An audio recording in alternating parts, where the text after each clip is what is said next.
ইনকিলাব মঞ্চের আহ্বায়ক ও জুলাই আন্দোলনের অন্যতম সংগঠক শরীফ ওসমান হাদি হত্যার দ্রুত ও দৃষ্টান্তমূলক বিচারের দাবিতে চট্টগ্রামে সড়ক অবরোধ করেছে ছাত্র জনতা।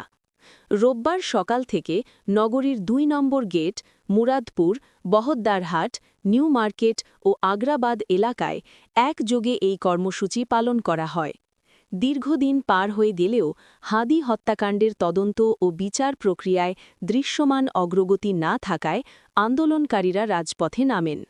সড়ক অবরোধের কারণে নগরীর প্রধান সড়কগুলোতে যান চলাচল বন্ধ হয়ে যায় এবং জনদুর্ভোগ সৃষ্টি হয়।